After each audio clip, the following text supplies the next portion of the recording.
परंतु आनंद एका गोष्टीचा आहे की संभाजीनगरमध्ये जी काही आंबेडकर जयंती साजरी होते ती महाराष्ट्रामध्ये सर्वात मोठ्या प्रमाणात संभाजीनगरला होते. हे चळवळीचं केंद्र आहे. खऱ्या अर्थानं राजकारणामध्ये जे काही पुढारी झाले ते सर्व या चळवळीतून तयार झालेले आहे. मी सर्वांना जवळून पाहिलेलं आहे, सर्वांशी माझा संपर्क आलेला आहे.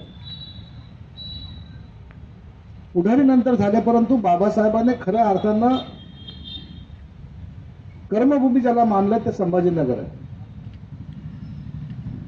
मिलिंद कॉलेज पाहिलं आपण. बाबासाहेबांनी त्या काळामध्ये त्यांना सुचलेली कल्पना, बाबासाहेब मुंबईला संभाजीनगरला येणे, संभाजीनगरला जागा घेणे, जागा घेऊन एवढं मोठं कॉलेज निर्माण करणे, हे आपल्याला आज जर विचार केला तर ते एक स्वप्न वाटतं. त्या काळामध्ये 200 एकर जमीन घेऊन या ठिकाणी कॉलेज निर्माण करणं, आणि तेही स्वतःच्या नावावर नाही तर ते ट्रस्टीच्या नावावर, हे बाबासाहेब आहे. आणि म्हणून त्यांची जयंती या ठिकाणी लाखो विद्यार्थी जे आलेत ना मराठवाड्यातले, परभणीचे असतील, बीडचे असतील, नांदेडचे असतील, हिंगोलीचे असेल, विदर्भातले असतील, शेकडो विद्यार्थी, लाखो विद्यार्थी येऊन या ठिकाणी शिकले आणि शिकल्यानंतर खऱ्या अर्थानं मोठमोठ्या पदावर गेलेत. त्याच्यातले मी आता मंत्रालयामध्ये पाहत होतो, मला अनेक अधिकारी सांगतात, साहेब आम्ही मिलिंद कॉलेजचे विद्यार्थी. म्हणजे बाबासाहेबांनी निर्माण काय केलंय हे त्या अधिकाऱ्याच्या चेहऱ्यावर आपल्याला कळतं. म्हणून त्यांची जयंती ज्या जोरात आणि जल्लोषात साजरी होते, खरं तुमचं सर्वांचं मनापासून आभार मानतो. आणि ह्या जल्लोष कायम राहिला पाहिजे. मी जल्लोषाला कधी विरोध केलेला नाही, जल्लोष हा कायमच राहिला पाहिजे. परंतु जल्लोष साजरा करताना कोणतंही असं काही कृत्य आपल्या हातून होऊ नये ज्याच्यामुळे त्या जयंतीचं गालबोट कुठं लागेल. म्हणून सर्वपक्षी जयंती जे आपण साजरी करतो, मी पाहिलेलं आहे. मनमोहन सिंग ओबेरायला आम्ही अध्यक्ष जेव्हा करायचो त्या टायमाला सर्वजण ते दरवेळी म्हणायचे, अरे मेरे को नाही होणार, ये टाइम नाही होणार. परंतु ते कायमस्वरूपी त्यांना आम्ही त्याला अध्यक्ष म्हणून नेमायचो. एखाद्या माणसामध्ये एखाद्या काम करण्याची जर इच्छा असली तर त्याला काय केलं पाहिजे, पुढं कसं आणलं पाहिजे, ते आम्ही मनमोहन सिंगांकडून शिकलेलो आहोत. आम्ही अत्यंत जवळचे एकमेकांचे स्नेही राहिलेलो आहोत.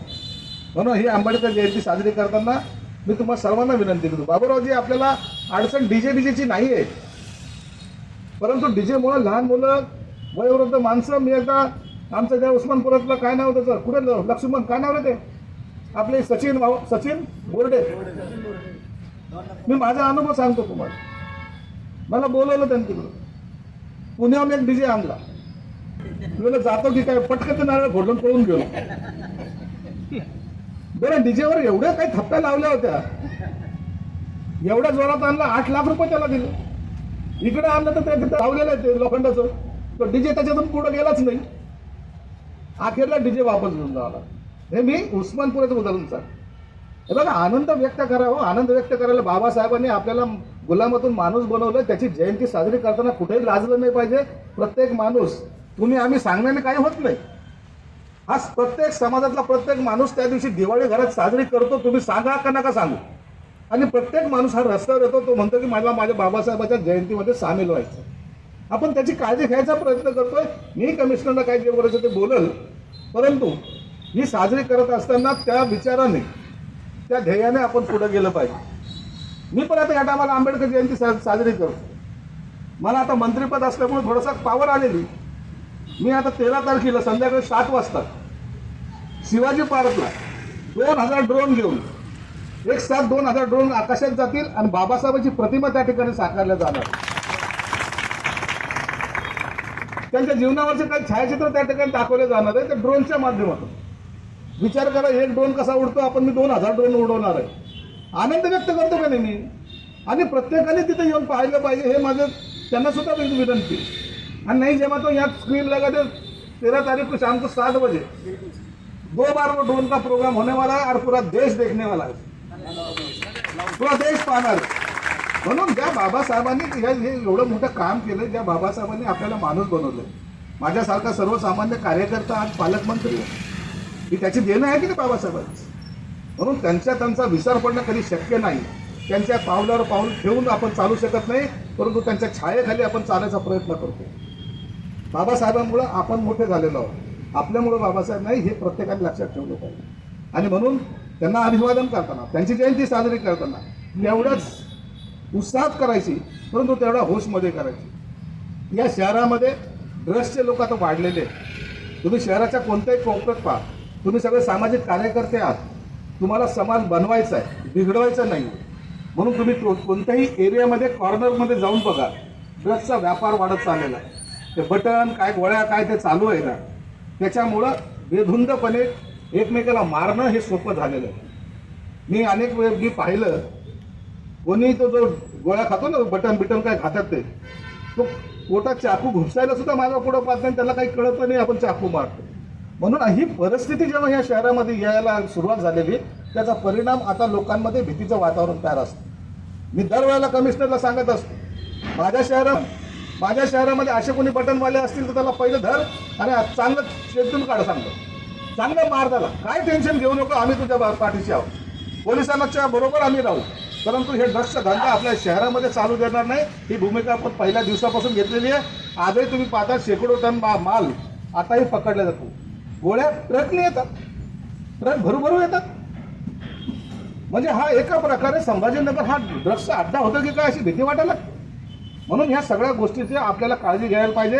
लहान लहान मुलं, 18-20 वर्षाची मुलं आता त्या गोळ्या खायला लागलेले आहेत आणि हे आपल्यासाठी धोकादायक आहे. म्हणून या आंबेडकर जयंती साजरी करत असताना अशा गोष्टीला तुम्ही समोर आणास लोकांच्या, की ह्या याच्यापासून लांब राहा. तुमच्या घरातला एक माणूस जरी त्याच्या आहारी गेला, तुमचं येणारी पिढी बर्बाद होणार आहे. आणि येणारी पिढी जर बर्बाद करायची नसेल तर या ड्रग्सपासून लांब राहिलं पाहिजे. याचा प्रचार आणि प्रसार सुद्धा आपण केला पाहिजे. म्हणून आंबेडकर जयंती साजरी करताना आणि मी सुद्धा 13 तारखेला तिथं जाणारा ड्रोनचा कार्यक्रम आहे. 14 तारखेला पुन्हा चौपाटीवर आम्हाला सर्वांना, राज्यपालासहित सर्वांना आम्हाला तिथं अभिवादन करायचं. 14 तारखेला मी 11 वाजता तिथून ते अभिवादन झाल्यानंतर डायरेक्ट इकडे येणार आहे आणि आल्यानंतर पुन्हा आंबेडकर जयंतीमध्ये तुमच्या सर्वांबरोबर आपण सर्वजण मिळून आंबेडकर जयंतीमध्ये बरोबर चालू. त्या जयंतीमध्ये आपण जेव्हा जातो, त्या रॅलीमध्ये जेव्हा घुसतो, त्या टायमाला असलेला आपला कार्यकर्ता तेवढ्याच आदरानं आणि आनंदाने आपल्याला भेटत असतो आणि आपला एक मान सन्मान म्हणून तोही त्या शिस्तीत चालतो. येणाऱ्या माता भगिनी, लहान मुलं असतील, वयोवृद्ध असतील, त्यांना कुठेही दुखापत धक्का लागत नाही. आंबेडकर जयंतीचं वैशिष्ट्य असं आहे, यांना पोलिसाचा बंदोबस्त लागत नाही. कधी मी इतक्या वर्षा पाहतो पोलिसाचा बंदोबस्त नाही. कार्यकर्त्याचा आवाज हा प्रत्येक ठिकाणी वाढलेला असतो आणि कार्यकर्ताच आपण इतरांचं संरक्षण करतो. ही पद्धत मी पहिल्यापासून पाहत आलेलो आहे. जयंतीमध्ये चोऱ्या होणं तर भाग सोडूनच द्या, कारण की जयंती साजरी करताना येताना जो कार्यकर्ता आहे तो प्रत्येकाची काळजी घेत असतो. किती महिला असतात, काही अंदाज आहे त्याचा, लहान मुलं किती असतात, अंदाज आहे त्याचा. म्हणून आपण हे आनंदाने साजरी करूया आणि या शहराला नाही, महाराष्ट्राला दाखवून देऊ की आंबेडकर जयंती साजरी आम्ही जे काही करतो ती एकदा तुम्ही पाहायलाच पाहिजे. म्हणून तुम्हाला सर्वांना शुभेच्छा देतो. बाबासाहेब आंबेडकरांनी ज्या पद्धतीने आपल्याला मोठं करण्यासाठी कष्ट घेतले, आपल्याला मोठं करण्यासाठी जे काही मेहनत घेतली, त्यांना तर आपल्या सर्वजण मानवंदना करतो. पण बाबासाहेबांना आपल्यातर्फे एक शब्द दिला पाहिजे, बाबासाहेब तुम्ही मोठे आहात, आम्हाला तुमच्या ऋणामध्ये राहायचं, आम्हाला तुमच्या ऋणामध्ये कायमस्वरूपी राहायचं. तुम्ही दिलेल्या मार्गावरच आम्ही मार्गक्रमण करतोय आणि तुम्ही आम्हाला आशीर्वाद द्यावा, अशी त्यांना आपण प्रार्थना करूया. आणि आंबेडकर जयंतीच्या सर्वांना मी मनापासून शुभेच्छा देतो. आज सर्वपक्षीय डॉक्टर बाबा साहेब अम्बेडकर जी की 135वीं जयंती का कार्यालय का उद्घाटन, हमारे शहर की शान, मेरे पिताजी के दोस्त सहकारी, इस शहर के पालक मंत्री साहब आदरणीय संजय जी सिरसाट साहब, इनके हाथों से हुआ है, ऐसा मैं जाहिर करता हूँ. आज इस कार्यक्रम में उपस्थित आदरणीय संजय जी सिरसाट साहब,